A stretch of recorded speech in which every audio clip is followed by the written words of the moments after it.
नमस्कार, स्वागत है आप सभी का एबीपीएल न्यूज में और मैं हूं आपके साथ निधि बिष्ट। उत्तराखंड नगर निकाय चुनाव की तारीखें धीरे धीरे नजदीक आती जा रही हैं।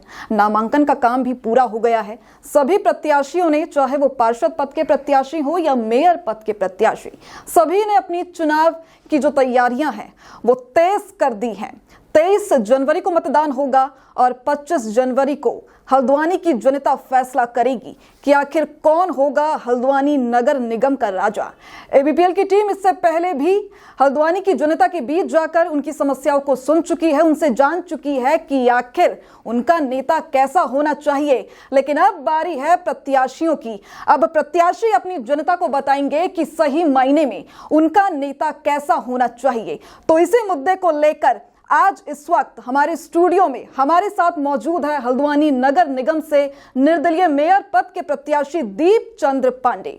तो सबसे पहले तो बहुत बहुत स्वागत है आपका हमारे एबीपीएल न्यूज में। Thank you. सवाल जवाब का दौर शुरू करने से पहले मैं आपसे जानना चाहूंगी कि हल्द्वानी नगर निगम से आप मेयर पद के लिए चुनावी मैदान में उतरे हैं। नामांकन पत्र आपने दाखिल किया था जिसको स्वीकृति मिल गई है। तो इस वक्त आप कैसा महसूस कर रहे हैं? क्या कुछ आपके दिल और दिमाग में इस वक्त चल रहा है?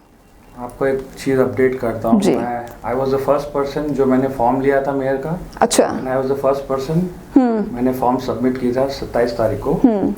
अब आपका नेक्स्ट क्वेश्चन था कि मैं क्यों मेयर के इलेक्शन के लिए मैंने वो किया है। नहीं, कैसा महसूस कर रहे हैं आप? महसूस एज सच एक दो दिन थोड़ी घबराहट जैसी हुई थी कि जब चिन्ह मिला था, वैसे सिलेंडर, गैस सिलेंडर मिला है मुझे जी, तो घबराहट हुई थी क्योंकि मैंने सोचा कि काफ़ी लोग मुझे मदद करने के लिए आएंगे। एक छोटा सा वीडियो बना के टेंट भी लगाया था बहुत सारा। ऑनेस्टली बोल रहा हूँ, जो बोल रहा हूँ यहाँ पे, तो 100 लोगों का अरेंजमेंट था, बट करते करते हार्डली 20-25 मेंबर्स आए थे। तो वो मेरा सबसे पहले मतलब मुझे लगा कि क्या एक मेयर के पोस्ट के लिए कर रहा हूँ और आगे पीछे कोई है नहीं करके। बट फिर रियलिस्टिक होकर देखा जाए तो मैं वैसे कोई बिग जाइंट्स नहीं हूँ। मतलब पार्टी का नाम आपको कुछ नाम बताने की ज़रूरत नहीं है। तो मैं मतलब okay, this is the fact, इसको लेकर हम उसको कैसे प्लान करेंगे वो मेरा वो था। तो फर्स्ट डे थोड़ा मतलब कल की बात बता रहा हूँ, थोड़ा सो था, डर भी था क्योंकि क्या होगा, कोई आएगा नहीं तो इज्जत में फिर बोला कि ये इज्जत छोड़ो, जो हमारा मकसद है कुछ डिफरेंट है तो लेट्स उस पर फोकस करो और जो है उसी में करो जी। तो ये मेरा वो था। और एक खुशी की बात थी कि इतने हल्द्वानी में वैसे तो पूरे रिश्तेदार हैं, बाकी एक बंदा, किसी ने मुझे एक फ़ोन करके बोला था कि पांडे जी आप बताइए कि हम क्या कर सकते हैं आपको। वो मेरे से ना मतलब रिलेटेड था या जो भी फ्रेंड, ऐसे कुछ नहीं था, बट एक लगा कि किसी को लगा कि यहाँ पर मतलब इस टाइप का इंसान यहाँ पर खड़ा होना है। तो वो एक मेरे लिए मोटिवेशन फैक्टर था। तो बाकी मोटिवेशन बहुत जरूरी है। हाँ, मैं सेल्फ मोटिवेटेड हूँ, आई डोंट हैव ऐसा कुछ वो नहीं है। बहुत अच्छी बात है। तो चलिए, हल्द्वानी की किन समस्याओं को ध्यान में रखकर आप चुनावी मैदान में हैं? क्या चुनावी रणनीति है आपकी? रणनीति का छोड़ दिया, आई एम जस्ट नॉर्मल। मैं रणनीति कर भी नहीं सकता बिकॉज यू नो उसके लिए बहुत सारी चीज़ें, मतलब सोर्सेज, फंड्स, मैन पावर सब चाहिए होता है। मेरे कुछ बेसिक मुद्दे हैं, सभी के होंगे जहाँ तक मेरा ख्याल है। सबसे पहले एक्चुअली इसका सबका रूट कॉज है रिश्वत, दैट इज कॉल्ड करप्शन। या फिर अगर आप थोड़ा साउथ जाएंगे, लंचम इंता तिस्कुन्नवा ऐसा बोलते हैं। अच्छा। तो रिश्वत बेसिक कॉज है, तो उसको जड़ से तो मिटा नहीं सकता कोई, बट उसके लिए काम करना है। Second important, most important factor जो है बच्चों में नशा। मैं शराब वराब की बात नहीं कर रहा, मैंने स्मैक ड्रग्स की बात कर रहा हूँ। चरस गांजा जो बच्चों में फैल गया है, ये इट्स नेक्स्ट टू देहरादून। अब ऐसा नहीं रह गया तो फ़ोन करके भी बोलते हैं कि ड्रग्स मिलता है। और ये मैंने खुद देखा है, लोगों को बेचते हुए नहीं देखा, बट लोगों को देखा है जो लेता है उसके सेंसेस कैसे रहते हैं, उसको कुछ नहीं पता नहीं रहता है। और बच्चे तो ये बहुत मतलब दिमाग की तरह हल्द्वानी को जकड़ रहा है। This is my first actually priority. और वो अगर प्रायोरिटी इस बेसिस पे है क्योंकि फर्स्ट बेसिक कॉज है रिश्वत और या करप्शन, वो करप्शन है करके ये सेकंड कॉज हो गया है। तीसरा मैं आता हूँ नजूल भूमि, that is freehold property जो है, उसके बारे में ज़्यादा लोग कोई बात नहीं करेंगे। हल्द्वानी के सभी लोग इससे, मतलब सभी क्या 70% लोग इससे घिरे हुए हैं प्रॉब्लम से। तो इसके ऊपर मैं कंक्रीटली काम करूंगा, बुनियादी तौर से फिर से काम करूंगा इसके ऊपर। फोर्थ ट्रैफिक हो गया, फिफ्थ घर घर पानी नहीं मिलता है। 15 लोग लिटरली घड़े लेकर खड़े होते हैं। तो जी। ये हम कौन से 2025 युग में हैं, और कुछ जगह आपको पानी मिल रहा है और कुछ ऐसे सेक्शन हैं जहाँ पे पानी नहीं मिलता है, they have to wait literally. तो एक पानी का हो गया, बिजली का तो ठीक चल ही रहा वैसे, और फिर सीवेज आ जाते हैं, गैस कनेक्शन बोलते हैं। ये एक तो जाल है असल में, पता है। एक स्ट्रीट है, आपको अगर उसमें बनाना है तो ये यहाँ पे प्लानिंग नहीं है, और प्लानिंग के बाद इम्प्लीमेंटेशंस नहीं है। अगर खाली जो एग्जिस्टिंग रूल्स एंड पॉलिसीज़ हैं, जो एग्जिस्टिंग हैं, अगर उसको इम्प्लीमेंट भी कर लेना तो इसमें मुझे लगता है कि कोई एक्स्ट्रा फंडिंग की जरूरत नहीं है। स्मार्ट सिटी के लिए शायद काफ़ी फंड्स भी आए थे, बट मुझे लगा नहीं कि यहाँ पे कुछ खर्चा हुआ है अपने सिटी में। तो बेसिक चीज़ें हैं, रोड को जो है अगर बन रहा है तो पहले से ही प्लान कर लो कि सीवेज का होगा, पानी का होगा, गैस का होगा, पहले ही प्लान कर लो। पहले ये लोग सब बिछाते हैं रोड, उसके बाद फिर गड्ढा खोदते हैं, फिर सीवेज का होगा, फिर भरेंगे, फिर उसको मतलब गैस कनेक्शन के लिए बोलेंगे, फिर बनाएंगे, फिर उसको पानी का वो करेंगे। तो ये सब ये ना बेसिक चीज़ें हैं जो कि सबको पता है, बट हम लोग कुछ कर नहीं पा रहे हैं क्योंकि सब शांत है। और काफ़ी लोग ड्रग्स के लिए बड़े बड़े ऑफिसर्स या कुछ लोग इसलिए नहीं बोलते हैं क्योंकि चलो भाई मेरा बच्चा तो चले गया ना, मेरा बच्चे को ज़रूरत नहीं है, मेरे बच्चे सब बाहर हैं, तो इसलिए ड्रग के लिए काफ़ी लोग नहीं करते हैं। कुछ लोग डर के मारे करते हैं, पता नहीं जो भी होगा रीज़न।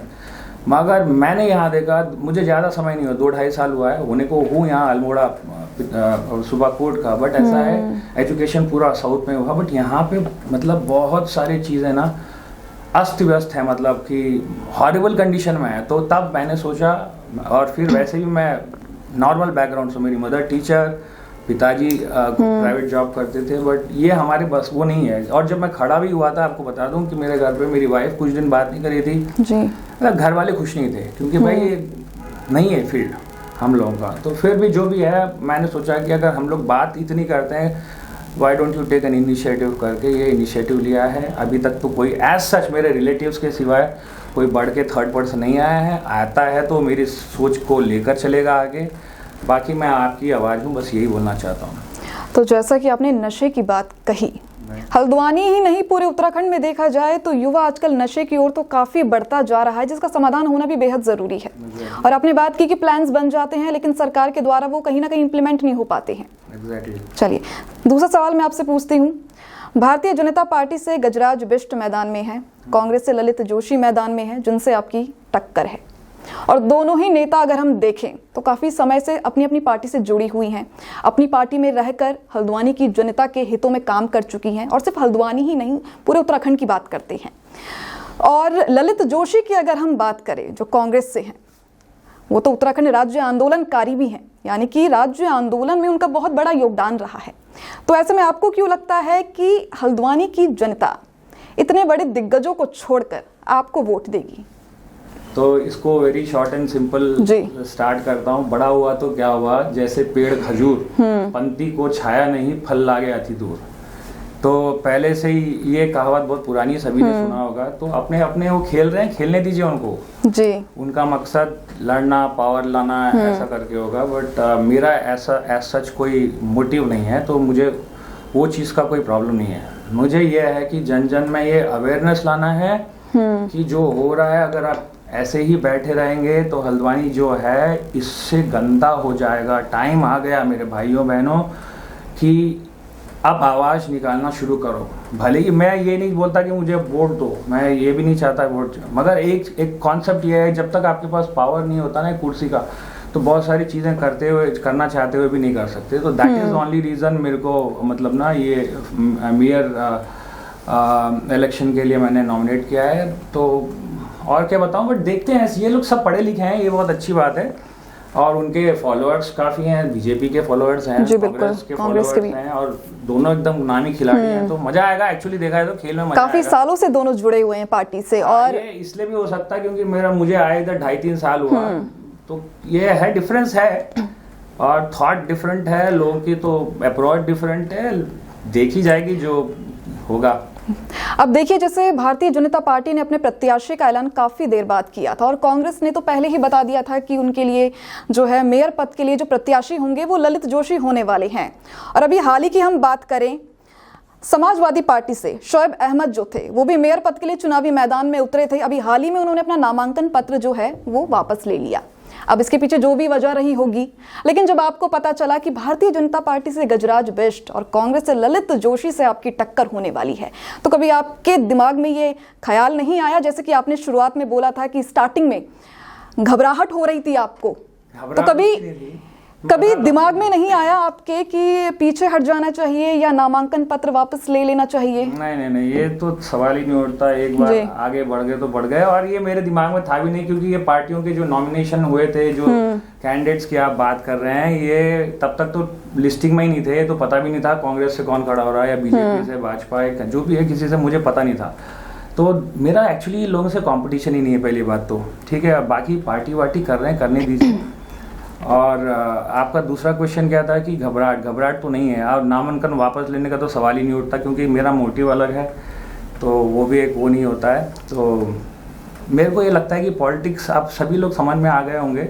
1 साल पहले से ये मेयर का इलेक्शन होने वाला था। 27 तारीख को मतलब फॉर्म बिकने वाले थे और मतलब जमा करने का डेट था। मेरे को आश्चर्य की बात है कि ये लोग पहले से ही प्लान नहीं थे कि किसको रखेंगे, और फिर उसमें भी बहुत सारी चीजें हैं। ये पॉलिटिक्स में ये इसलिए बोलता हूं, तो मतलब आपको लगता है कि जो चुनाव में देरी हुई है ये इस वजह से हुई है?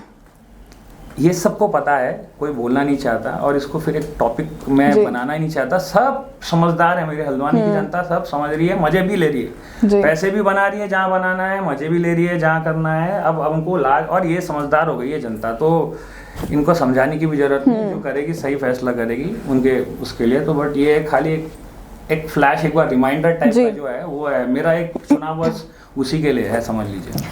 देखिए, किसी भी नगर निगम का जो मेयर होता है वो उस शहर की समस्याओं पे काम करता है, समस्याओं को जानता है। तो हल्द्वानी में भी कई सारी ऐसी समस्याएं हैं जो आज भी जस की तस बनी हुई है, जिन पे समाधान आज तक नहीं हो पाया है ना। एक एक करके मैं आपको बताती हूँ वो क्या चीजें हैं, आप सुनिएगा फिर जवाब दीजिएगा। आपने बोलता हूँ, सबसे पहले शुरू करता हूँ, आप नींद से उठाकर बोलिए, बताता हूँ। फिर भी मैं एक बार बता देती हूँ आपको। स्ट्रीट लाइट, जैसे कि अगर हम हल्द्वानी के आउटर एरिया में देखें तो अभी भी कई स्ट्रीट लाइट ऐसी हैं जो वर्किंग नहीं है। और आजकल तो सर्दियों का मौसम है, रात में कोहरा छा जाता है और दिन में भी इतना कोहरा है कि सामने की चीज हमको नजर नहीं आती, तो ऐसे में स्ट्रीट लाइट होनी बहुत जरूरी है ना। सेकंड चीज, गौवंश या गाय, आप घोड़े खच्चर देखेंगे, आप हल्द्वानी की सड़कों पर निकल जाइए, आपको बीच जो सड़क पर वो बैठे हुए नजर आएंगे, जो जाम की स्थिति तो पैदा करते ही हैं, साथ ही साथ हादसे का भी जो खतरा है वो बढ़ गया है। मैं सोचा था, तीसरी चीज है, सॉरी टू जी बताइए। मैं सोचा था आप प्रिसाइसली या शॉर्ट में पूछना चाहेंगे, ये सब चीजें सबको पता है ना सर, वही हम जानना चाहते हैं कि इसका निस्तारण कैसे, सर कैसे निपटारा करेंगे आप? सिंपल है, सिंपल 100 बात की एक बात बताता हूँ। इच्छा शक्ति होनी चाहिए, इच्छा मतलब the will to do something, मुझे करना है, ये कुछ नहीं कर, इसके लिए फंडिंग चाहिए। देखिए सर, ये क्या कहते हैं, स्ट्रे डॉग्स हैं, आप जो भी बता रहे हो, 1 मिनट का काम है। अगर इसको, ये ऑलरेडी एग्जिस्टिंग पॉलिसी में होगी, बट इसको इम्प्लीमेंट नहीं किया जा रहा है। पानी वही चीज ना, क्योंकि ये समस्या देखिए कोई आज की तो है नहीं, काफी सालों से हम देखते आ रहे हैं, इस समस्या का समाधान आज तक नहीं हो पाया है। तो मुझे ऐसा लगता है कि इस पे बात करना बेहद जरूरी है। करिए, बहुत अच्छी बात है, बट मैं बताया था ये बेसिक चीज़ है, जैसे फूड, वाटर, शेल्टर एंड बोलते हैं ना, तो बेसिक नेसेसिटीज है। ये हर शहर का एक बुनियादी ढांचा है, जिसमें कि हमारे पास वही, आज हम 2025 में होते हुए भी मेरे को वो दुख होता है कि कई ऐसी जगह हैं जहाँ पानी नहीं मिलता है। मैं इसलिए बता रहा हूँ ना, बेसिक चीज़ पानी नहीं है, रोडें खराब हैं, सड़कों पर लाइट नहीं है, स्ट्रे डॉग्स घूम रहे हैं, किसी को काट देते हैं, बैल आ गया कि नैनीताल रोड में ही कहीं मतलब उसके कारण कितने लोगों की डेथ हो गई है, हो जाती है हाथ से। हो रही है। खाली छोटी छोटी चीजों को थोड़ा इम्प्लीमेंट कर दो। स्वच्छ भारत, सवेरे 5 बजे से कचरे की जो गाड़ी निकलती है, आप वो चीज, हम संकल्प करते हैं भारत को साफ रखेंगे, कचरा फेंकेंगे तो 500 रुपये फाइन है, कचरा जलाओगे तो फाइन है। थोड़ी देर के बाद आप देखते हो कि वही उनका जो मतलब कॉन्ट्रैक्टर्स, जो भी गवर्नमेंट के लोग होते हैं, पार्क के पास कभी या जहाँ पे रोडों पे देखेंगे, वो सफाई करके एक जगह इकट्ठा करेंगे, उसको आग लगा के छोड़ देंगे, तो वो धुआं को जलाना नहीं हुआ। हम लोग ही उसको बोल रहे हैं, वही साफ कर रहा है, वही आग लगा रहा है, तो ये तो बिल्कुल। और कभी आपने देखा किसी को 500 रुपये का फाइन या पकड़ते हुए, लेते हुए, जो भी है? जब ये रूल्स हैं, रूल्स को इम्प्लीमेंट, मेरा यही बोल रहा हूँ ना कि कोई नई चीज़ अजूबा करने की ज़रूरत नहीं है यहाँ पे। जो रूल्स हैं उनको इम्प्लीमेंट करने की कोशिश कर लो, वैसे ही आधी चीज़ें सॉल्व हो जाएंगी। मेरा बोलना यह है। ट्रैफिक को ले लीजिए आप, जाम पूरा परेशान है, मतलब ट्रैफिक का तो कोई सेंस ऑफ ह्यूमर ही नहीं है। जाम की तो बहुत बुरी स्थिति है हल्द्वानी में। तो ये क्या है, ये ना कुछ ग्रेट, हम इंफ्रास्ट्रक्चर चेंज कर दो ऐसा नहीं बोल रहे, जो है उसी को स्ट्रीमलाइन करना है, उसको प्लान करना है। तो मैं ये बोलता हूँ कि ये सब कुछ हो सकता है। ये मेरे को करना है, करने की तो आए पहले, तो पता नहीं, अब पहले वादे करते हैं। जैसे अब आपको लग रहा होगा मैं भी बोलूँगा भाई मुझे बना दो, मैं ये कर दूंगा वो कर दूंगा, कुछ नहीं करूंगा मैं, जो है उसी को मैं इम्प्लीमेंट कर दूंगा। पहले एग्जिस्टिंग पॉलिसीज जो हैं उनको पूरा इम्प्लीमेंट करने की कोशिश करूंगा, और ये करूंगा साल भर में आप ड्रास्टिक चेंजेस देखेंगे। मैं अगर नहीं भी बैठ रहा, जो बैठने वाला है गद्दी पे, उसके लिए भी एक रिक्वेस्ट है, बट भाई जो भी कर रहे हो इसको थोड़ा एक सोच समझ के करिए। पूरी हल्द्वानी के मतलब ये गेट पे, और कुमाऊं बोलते हैं हम इसको। जी बिल्कुल। हम जब ये अब तो शर्म आती है बोलने के लिए। मेरे दोस्त लोग जैसे पहले भाई आ तो सही, ये कुमाऊं देखना है तो पहले तो उतरेगा हल्द्वानी ही आना होगा। हल्द्वानी में उतरते से मैं शायद एक दो जगह पहले ही बोल दिया, आपको दूर से ही पता चल जाएगा हल्द्वानी आने वाले हैं। बहुत जरूरत नहीं है, क्योंकि ट्रेंचिंग ग्राउंड की इतनी महक प्यारी खुशबू आती है, वो वहीं चील कौवे देख के भाई पहुंच गए हल्द्वानी। तो ये सब चीजें करने के लिए मैं जो भी कैंडिडेट्स, जो जीतेगा, जो भी रहेगा, उनसे ये है कि मेरी आवाज़, दैट्स द रीज़न, ये आवाज़ इतनी ऊपर लाने के लिए ही मैं वो कर रहा हूँ कि भाई जो भी बनेगा, भाई आप लोगों से रिक्वेस्ट है कि ये बेसिक चीज़ें जो हम आम लोगों को चाहिए वो कर दीजिए। वी आर हैप्पी, बस और कुछ नहीं चाहिए। देखिए, जब भी हम बाहर निकलते हैं, जनता से बात करते हैं हल्द्वानी की, तो उनकी समस्या जो है वो सामान्य ही रहती है। सड़क की, पानी की, बिजली की, साफ सफाई ना होना, यही सब होती हैं। और आपने ट्रंचिंग ग्राउंड की बात की, ये समस्या तो मान लीजिए काफ़ी सालों से बनी हुई है, तो इस पे अभी तक कोई काम आपको लगता है हुआ है? हाँ, हुआ ना अभी। हाँ, रिसेंटली हुआ, आज से 1 साल पहले भी मैंने न्यूज़ बनाई थी। कुछ दिन पहले यहाँ पर अभी राष्ट्रीय खेल होने वाले हैं, तो अभी काम चल रहा है, बहुत सारे फंडिंग्स भी हुई है, बट उसको केमिकल डाल के वही कचरे को ढका कर पेड़ वेड़ लगाए जा रहे होंगे। वो जैसे कहावत है ना, हाथी के दांत दिखाने की और खाने की और, तो वही हो रहा है अभी। ये इसमें मत जाइए कि जैसे राष्ट्रीय खेल खत्म होता है, यही महीने में है, उसके बाद सब फिर वही नॉर्मल रूटीन होगा, वैसे कचरा गीला नहीं सूखा। कोई अब कचरे वाले से ही कभी पूछा, आप कभी गौर करिएगा, कचरे वाले से बोलिए कि अगर अलग गीला और अलग सूखा करके देंगे, वो अलग क्यों दे रहे हो आप ऐसे? क्योंकि वहां तो जाते जाते वो एक ही जगह बनना है, तो वहां पे उसका वही अगेन वहां पे उसका निवारण नहीं है। आप तो वो बोल रहा है ये सब करने के, ड्रामाबाज करने की क्या जरूरत है? सबको 2-2 डब्बे दिया, एक सूखा गीला करिए, क्या फायदा हुआ? ये सब दिखाने, इम्प्लीमेंट नहीं हो रहा है। पैसे आ रहे हैं, फंडिंग आ रही है, बट पैसे कहाँ जा रहे हैं कोई हिसाब किताब नहीं है। जो भी करेगा, अगर इसको बेसिक चीज़ों को इम्प्लीमेंट करने में कोई ग्रेट वो नहीं है, तो मेरे हिसाब से करना चाहिए। और अगर मैं गलत दिशा में चले गया तो मैं सो सॉरी। और आप देखेंगे कि हल्द्वानी शहर के अंदर काफ़ी ऐसी कॉलोनीज हैं जो बिना किसी रूल्स रेगुलेशन के, बिना किसी अनुमति के बस गई हैं। इस पर क्या कुछ कहना चाहेंगे? इसके लिए तो सभी को पता है। अभी जैसे गरीब लोग मार खाएंगे, मगर फिर भी चलो बता देता हूँ। एक फॉर एग्जांपल, ये अभी आज जो एक्सटेंशन जो रोड टूट रही है, क्यों टूट रही है? वो धीरे धीरे, जैसे एक एरिया है, वो एरिया से धीरे पहले कोई आगे आएगा, वो थोड़ा खर्चा पानी दे देगा, कोई ऑफिसर जो भी आएगा, वो करते करते वो बढ़ते हल्द्वानी तो घिरा हुआ है सब चीज़ों से। अब फिर बाद में तोड़ना भी एक गवर्नमेंट का ही टास्क है, तब फिर बगावत में आते लोग। तो इसमें तो लोगों की भी गलती है, इसमें हमारे सरकार की भी गलती है, क्योंकि पहले तो लोगों की है कि बढ़ना नहीं चाहिए। अगर बढ़ भी रहे हैं तो वो कोई ऑफिसर आ रहा है, उसका सब खुशी से रह रहा है, तो वो करते करते फिर वो कुछ हो जाता है। तो गलती तो सभी की है इसमें, बट ऑफिसर लोगों को समझना चाहिए गवर्नमेंट की, जब जैसे कर रहा तभी का तभी उसको रोक दो, तो बात कुछ होती है। मगर क्यों कर रहा है? खर्चा पानी मिलेगा ना। और आप ये खर्चा पानी की बात, जो लंचम जो बोल रहा था, ये 500,000 आप कोई गवर्नमेंट ऑफिसर में आप लोगों के खिलाफ नहीं, बट मैं बता रहा हूँ कि ये होता है, फैक्ट है। बिना 500,000 रुपए दिए आपके कोई काम होते नहीं है, तो ये बंद कराना होगा। यानी कि करप्शन बहुत ज्यादा बढ़ गया है। बहुत। देखिए, करप्शन हर जगह है। हम अपने घर से शुरुआत करें तो मैं बोलता हूँ मेरे बच्चे को कि यार तू अच्छे से पढ़ लेगी, इतना रैंक आ जाएगा तो मैं तुझे ये दिला दूंगा, फोन दिला दूंगा, ये सब कर दे। ये बेसिक करते करते ये बड़ा रूप ले चुका है, जिसमें कि अब ऑफिसर लोगों को तो भाई चांस ही नहीं है कोई काम करने का बिना।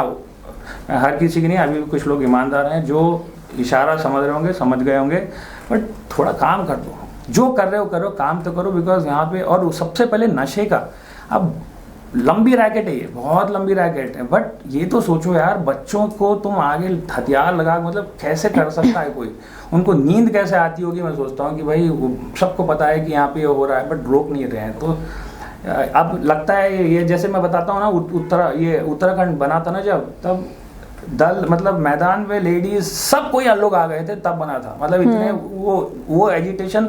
अब ये क्या गवर्नमेंट चाहती है या पीपल, मतलब हम लोग चाहते हैं कि मेरे बच्चा जब नशा करेगा तब वो ऐसा करेंगे, बच्चे जब नशा करने लग जाएंगे तब हमारी पूरी जनता बाहर आके रिवोल्ट मतलब वो करेगी। उसके लिए वेट नहीं करें, सोच समझ कर देखिए और जवाबदारी मांगिए।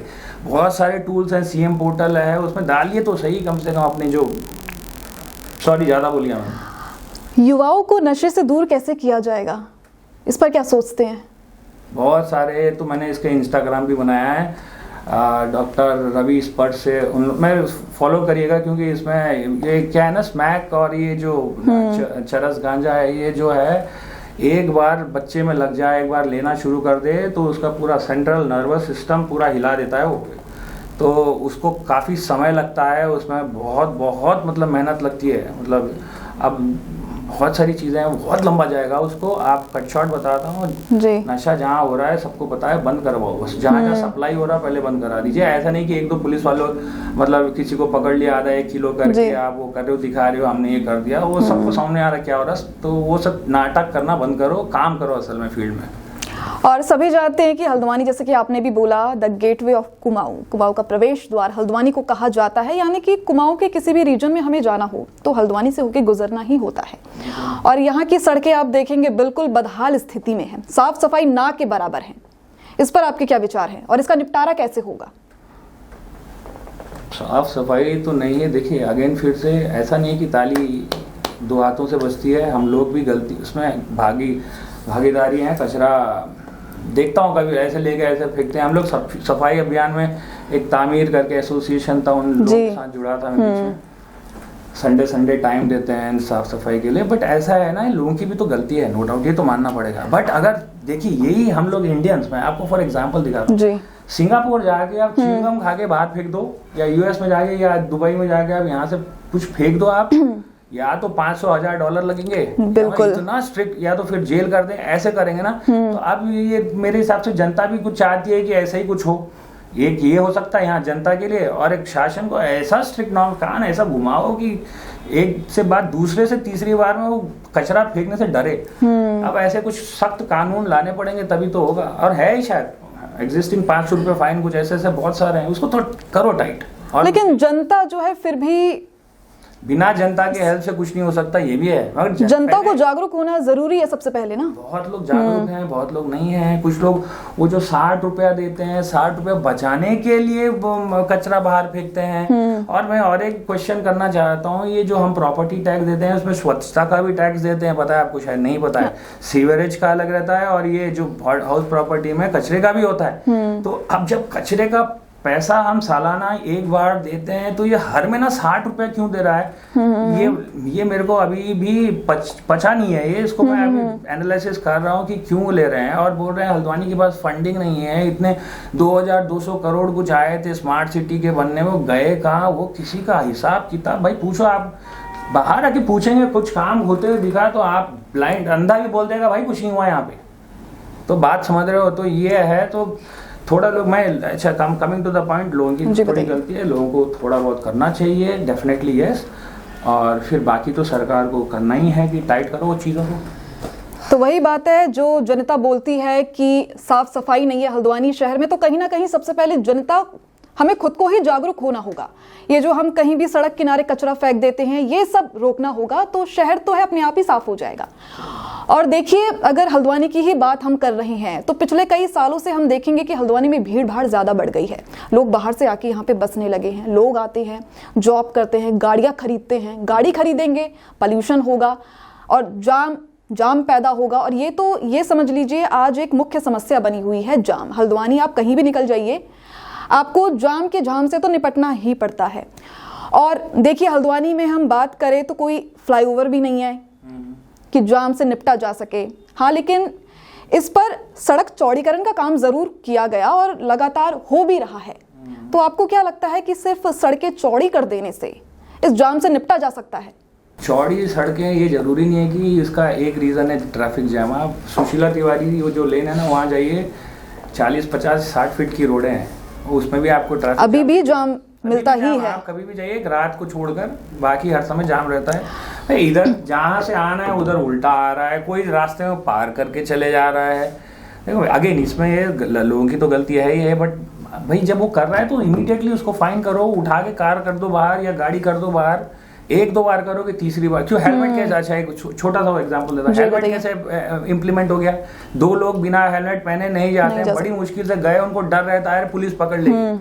तो अगर क्यों है वो डर? 500 रुपए जो भी फाइन होगा उसके लिए करते हैं ना। ऐसे कुछ करो ना, नियम तो है, पकड़ो उसको, ऐसा टाइट करो कि भाई गाड़ी इधर से इधर हुई लगा दो फाइन। बहुत सारी चीजें लेकिन तो करने वाला कर सकता है। ये जो ढांचा है इसी में बहुत अच्छे से मैनेज कर सकता है। प्लान करो, इम्प्लीमेंट करो, बस ये। तो कहीं ना कहीं शहर के डेवलपमेंट के लिए सड़क चौड़ीकरण का काम किया गया। और अगर आप काठगोदाम की तरफ निकल जाएं तो आप देखेंगे जहां पहले हरियाली हुआ करती थी, पेड़ पौधे थे आसपास, जो कि हल्द्वानी और काठगोदाम की शान कहलाते थे, सड़कें चौड़ी करी, उन पेड़ों को काट दिया गया। बात कही गई थी कि पेड़ों को रिलोकेट किया जाएगा, लेकिन अभी भी अगर हम देखें तो पेड़ तो हमको कहीं नजर नहीं आते हैं। वहां आप निकल जाओगे तो आपको ऐसा लगेगा बिल्कुल वीरान पड़ा हुआ है। तो क्या लगता है कि डेवलपमेंट के नाम पे जो सड़कें चौड़ी की गई, ऐसा कुछ हो सकता है कि डेवलपमेंट भी हो और पर्यावरण को भी बचाया जा सके? डेवलपमेंट हम लोग क्या सोचते हैं कि रोडें एकदम साफ सुथरी बड़ी चौड़ी हो, बट उसमें जो अभी सरकार ने किया है इसमें ये था, अगर एक पेड़ कहीं से निकालते हैं तो उसको रिलोकेट, मतलब ये नहीं उसी टाइप का कहीं और उसका वो होगा करके रिप्लेसमेंट टाइप का।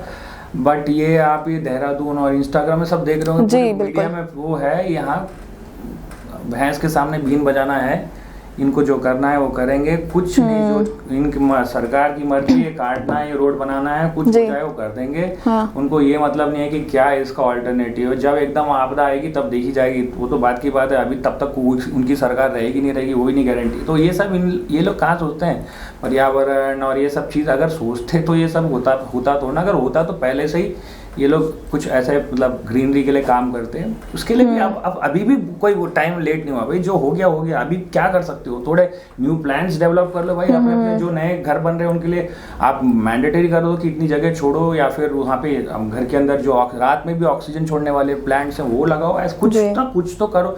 जो डिवाइडर्स है उसके बीच में लगा दो, जरूरी थोड़ा है डिवाइडर्स, इतने बड़े बड़े रोड हो रहे हैं, डिवाइडर्स के बीच में आप लगाइए। अशोका जो सीधे ऊपर जाता है, करने वाला मैं बोला ना, चाहे तो सब कुछ होता है, इच्छा होनी चाहिए, बस सिंपल। फिर से वहीं पे आता हूँ, इच्छा और ये लंचम बंद करो। ये सिंपल, ये 2 चीजें हो जाए तो अपने आप सब रास्ते खुलेंगे और हल्द्वानी कहाँ से कहाँ चले जाएगा जी। अब अगर मैं ऐसे ही बोलते रहूंगा तो बोलते रहूंगा, और मेरे को लगता है कि कुछ बोलना चाहिए मुझे।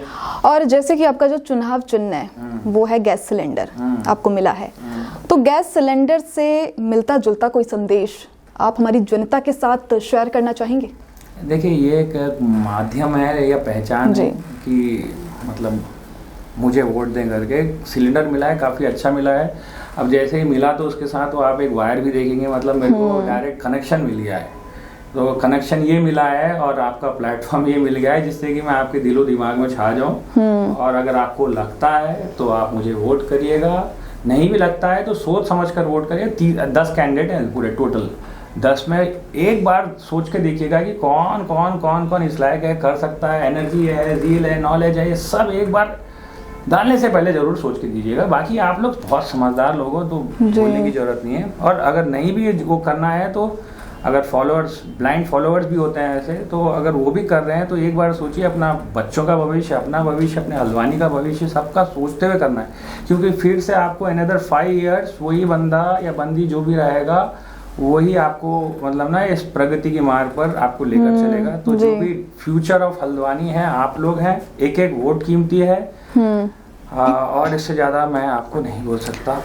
तो जैसा कि हम देखते हैं दिल्ली जैसे शहरों में ओला उबर जैसी कैब की सर्विसेज है, ऐसे ही कुछ आपने भी सोचा था करने की हल्द्वानी शहर के लिए हिटो। तो इस पे आप क्या बोलना चाहेंगे?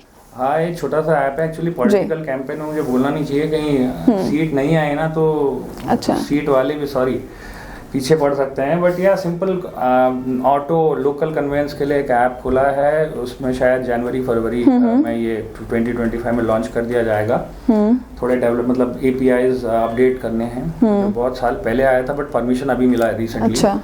तो हो रहा है इसके ऊपर काम, फरवरी मार्च तक आप यहाँ पर देखेंगे एक डेवलपमेंट के नाम पे स्मार्ट सिटी में एक कन्वेंस ऐप आपको मिलेगा, जो कि आप हल्द्वानी में कहीं भी रहोगे तो आप खाली मतलब क्लिक में आपको ऑटो की सर्विस मिलेगी। और उसमें हम लोग एम्बुलेंस भी ऐड कर रहे हैं ताकि अच्छा। कोने कोने से कहीं से भी किसी को प्रॉब्लम हो तो एम्बुलेंस भी बुक कर सकते हैं। चलिए, तो बहुत ही सराहनीय कदम आपकी ओर से उठाया गया है। तो कब तक लगता है कि आपको इसको धरातल पे उतार दिया जाएगा? ये फरवरी, जहाँ तक मेरा ख्याल है फरवरी तक चालू हो जाना चाहिए, फरवरी या मार्च, क्योंकि ना यहाँ पे थोड़े लोगों को एजुकेट करना है, ऑटोज वालों को जी। कुछ यूनियंस नाराज हैं, उनको लगता है कि ये अपॉर्चुनिटीज कम हो जाएंगे, बट उनको ये नहीं समझ में आ रहा अपॉर्चुनिटीज बढ़ जाएंगे जी। कमीशन स्ट्रक्चर वही रहेगा जो वहाँ पे कहीं और चल रहा होगा, शायद 200-300 इधर होगा या उधर होगा, बट जो भी है वो मतलब ये प्लेटफॉर्म तो चालू ऑलरेडी हो गया है जी। फरवरी एंडिंग या मार्च तक फुल फ्लैट चालू हो जाएगा। उसमें सबसे बेस्ट पार्ट है लोकल हल्द्वानी के अंदर 500 का मिला है ऑटोस का, तो यातायात बहुत बड़ा हो गया हल्द्वानी अंदर तक, तो लोगों को सड़क तक आने की जरूरत नहीं, घर से ही कर सकते हैं। और it's a premium kind of service. ऐसा नहीं है कि भाई 10 रुपए में सवारी, ये नहीं है वो कॉन्सेप्ट। बुक कर रहे हो तो पैसा लगेगा, अगर सर्विस मिलेगी। दूसरा है एम्बुलेंस का, एम्बुलेंस के उसमें हम पैसा नहीं ले रहे हैं। 50 रुपीज या जो 5% GST होता है वो तो लेना पड़ता है, बाकी it's free of cost for Haldwani people, simple. और इसके शुरू होने से कहीं ना कहीं जो लोग रोजगार की शिकायत करते हैं उन्हें रोजगार का मौका भी दिया जाएगा। डेफिनेटली ये रोजगार भी बढ़ाएगा, क्योंकि देखिए ये सब चीजें स्ट्रीमलाइन होंगी और कुछ नहीं। ट्रैफिक कंजेशन एक जो है, जो जाम वाम हो जाता है वो कम होगा, लोगों को इस टाइप की सुविधा मिलेगी। डेफिनेटली अगर जो समझदार इंसान होगा, अब नाइट में जैसे काफी टाइम आपको ऑटो नहीं मिलते हैं, कोई बंदा वो नाइट में लेकर चला ले, उसका 1.5 टाइम्स उसको ज्यादा पैसा मिलेगा। स्मार्ट मूव करने वाले कहीं पे भी पैसा तो बना ही लेंगे इसमें। चलिए, एक आखिरी बार हमारी जनता को ये बता दीजिए कि जनता आपको वोट क्यों दे, और अगर आप जीत जाते हैं तो आप कैसे हल्द्वानी को स्मार्ट हल्द्वानी बनाएंगे? Thank you. ये एक अपॉर्चुनिटी है मुझे पब्लिक के सामने अपने हल्द्वानी, सिंपल है जी। सुभाष चंद्र बोस जी जब गए थे बोलते थे कि तुम मुझे खून दो, मैं तुम्हें आज़ादी दिलाऊंगा।